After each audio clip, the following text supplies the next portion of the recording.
Au nom du Père et du Fils et du Saint-Esprit. Amen. Bonsoir à tous, mes chers amis, mes frères, mes sœurs. L'apôtre Saint Paul écrit dans la lettre aux Éphésiens, au chapitre 6. Puisez votre énergie dans le Seigneur et dans la vigueur de sa force. Revêtez l'équipement de combat donné par Dieu, afin de pouvoir tenir contre les manœuvres du diable. Car nous ne luttons pas contre des êtres de sang et de chair, mais contre les dominateurs de ce monde de ténèbres, les principautés, les souverainetés, les esprits du mal qui sont dans les régions célestes. Pour cela, prenez l'équipement de combat donné par Dieu. Ainsi vous pourrez résister quand viendra le jour du malheur et tout mettre en œuvre pour tenir bon.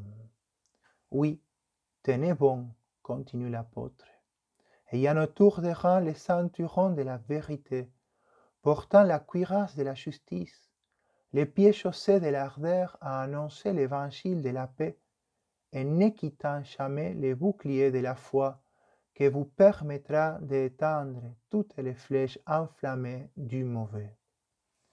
Prenez le casque du salut et le glaive de l'esprit, c'est-à-dire la parole de Dieu. En toutes circonstances que l'Esprit vous donne de prier et de supplier, restez éveillés, soyez assidus à la supplication pour tous les fidèles. C'est un paragraphe de la lettre aux Éphésiens que je considère très important pour les jours que nous vivons. En effet, devant les combats qui sont les nôtres, devant les persécutions qui sont les nôtres, devant les difficultés de nos jours, nous pourrions peut-être oublier qu'effectivement notre combat va au-delà de ce que nous voyons avec nos yeux charnels. Que notre combat, comme dit Saint Paul, n'est pas contre la chair et le sang, contre des êtres de chair et des êtres de sang, mais contre les dominateurs de ce monde, contre l'esprit du mal, contre Satan, contre ceux qui ont fait le choix de servir Satan. Et donc, si notre combat dépasse ce que nous voyons, les armes que nous devons prendre sont des armes principalement spirituelles.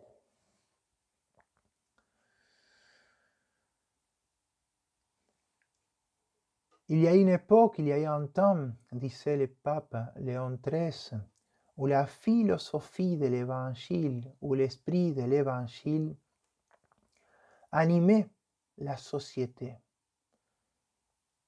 éclairait les critères des rois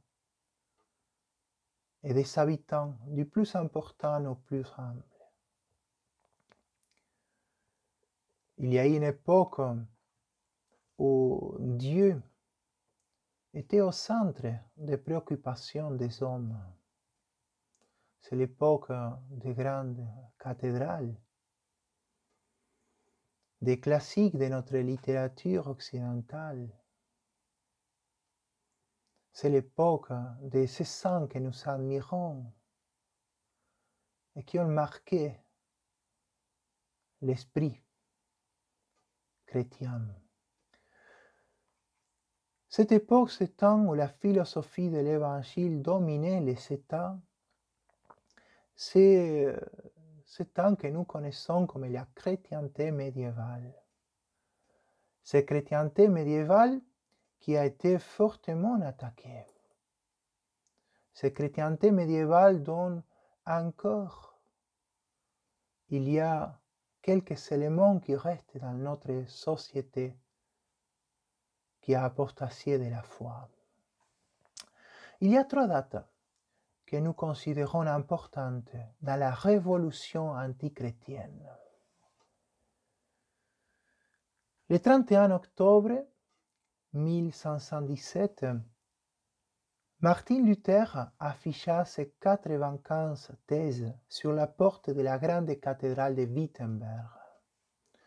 C'est une action qui mettra en mouvement la soi-disant réforme protestante et qui marquera la fin de la chrétienté médiévale.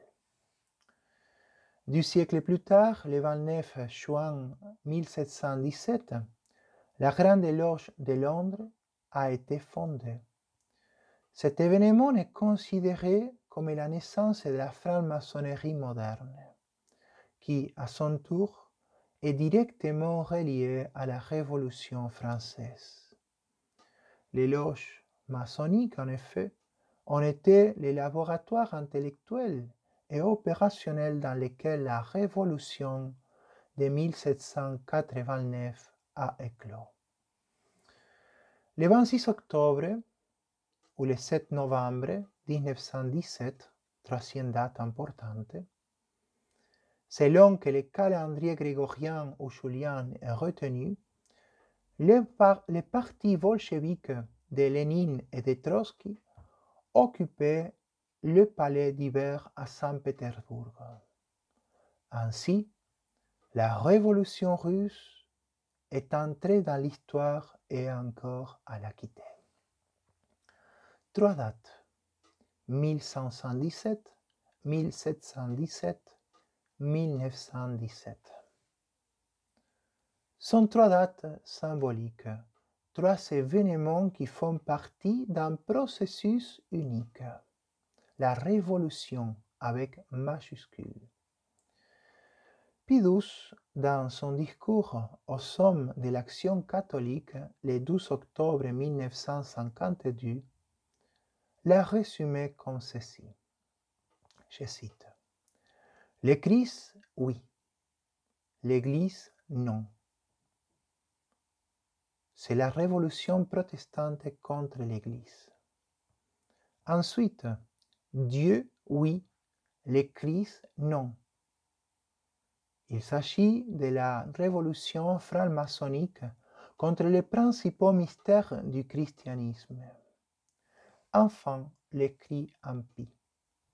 Dieu est mort, ou plutôt, Dieu n'a jamais existé. C'est la révolution communiste bolchevique athée. Et ici, conclut le pape Pie XII, c'est la tentative d'échafauder la structure du monde sur des fondations que nous n'hésitons pas à souligner comme les principales responsables du danger qui menace l'humanité.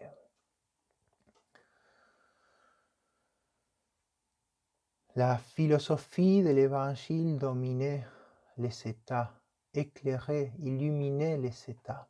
Dieu était au centre de la société de la chrétienté médiévale.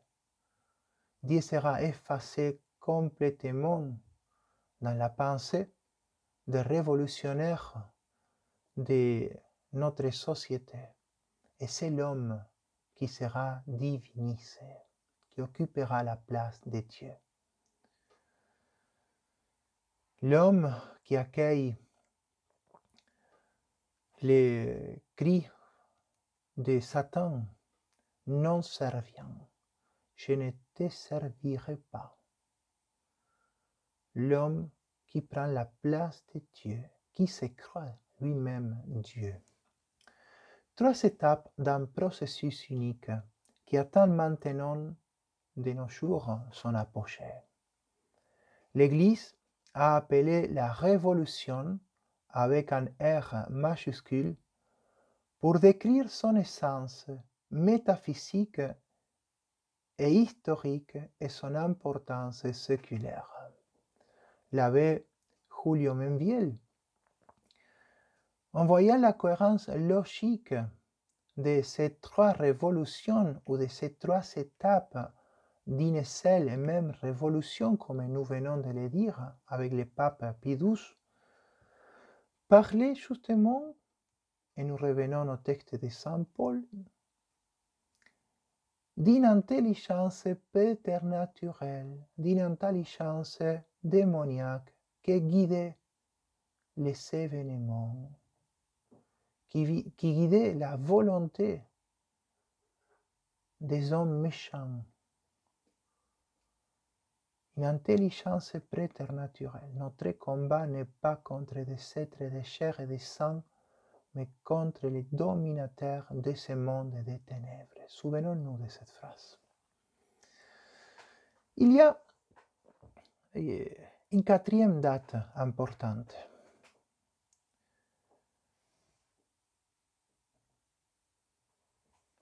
L'année 2017, nous avons célébré les premiers centenaires des apparitions de Fatima. Et c'est à la lumière du message de Fatima que nous pouvons examiner les trois révolutions dont nous avons parlé, que nous avons évoquées. Le message de Fatima est non seulement un message anticommuniste, il est également un message antilibéral et anti-luthérien, comme les erreurs de la Russie descendent des erreurs de la Révolution française ou du protestantisme.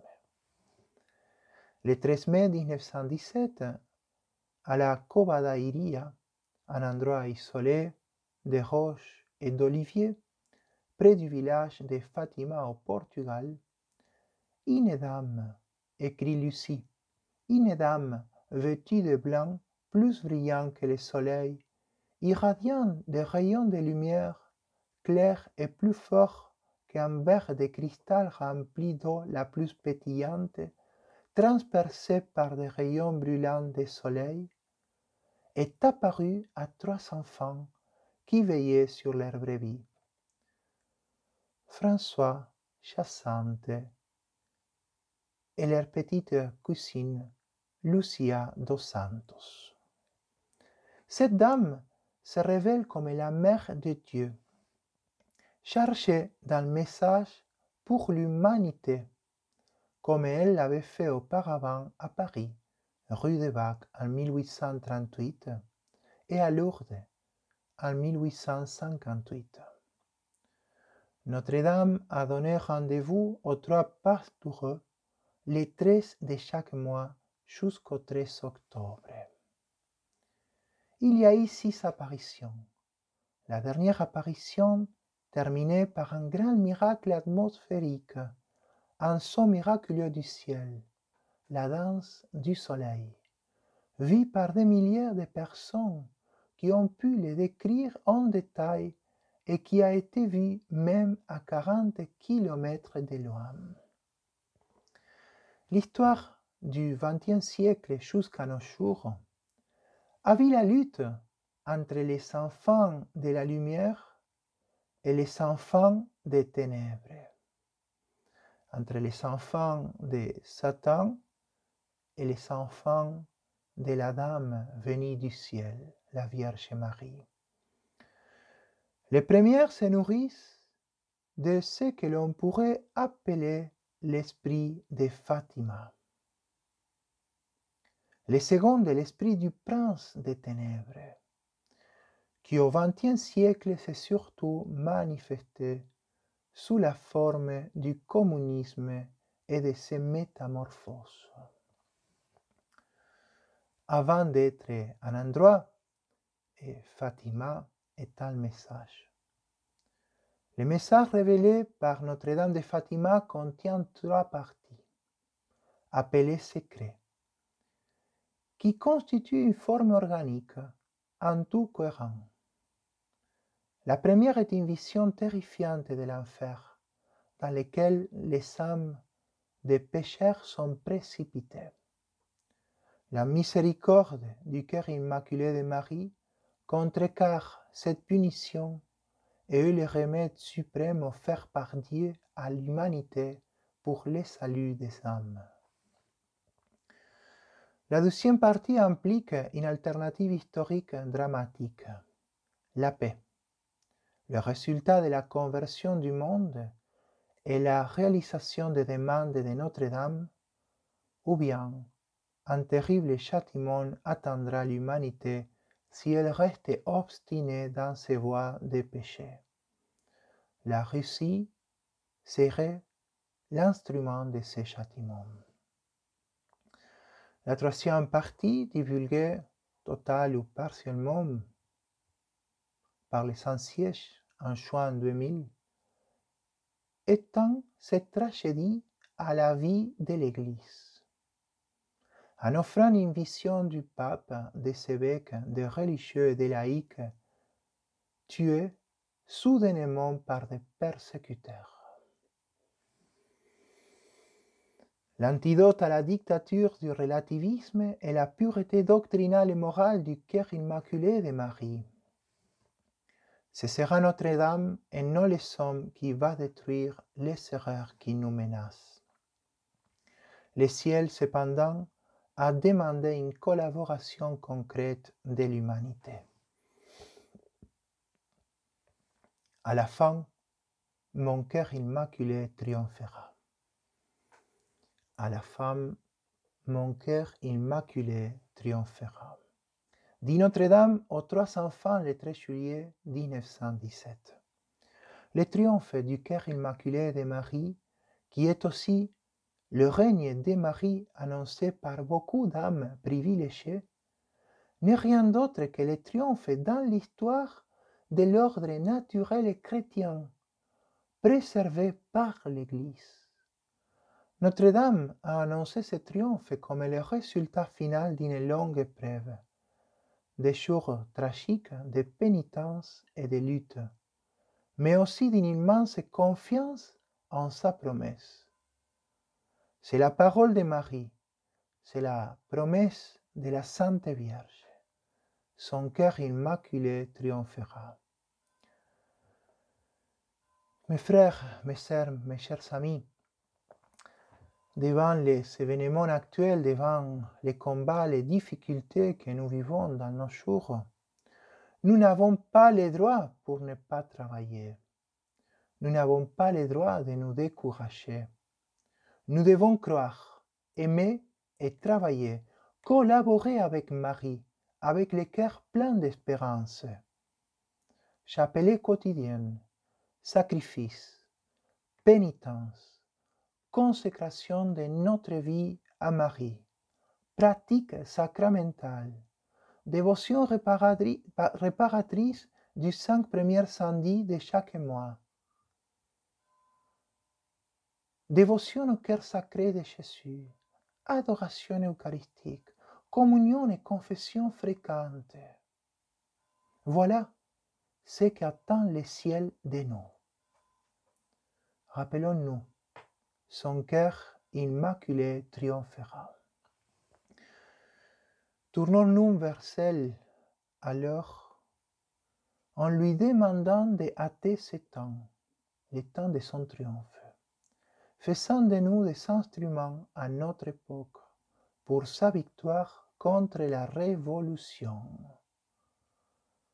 Super revolutionem victoria in diebus nostris, qui équivaut à dire, à la fin, son cœur immaculé triomphera. Que le bon Dieu nous bénisse au nom du Père et du Fils et du Saint-Esprit, et que la Sainte Vierge nous accompagne et nous protège. Notre-Dame du bon combat, Notre-Dame de Fatima, priez pour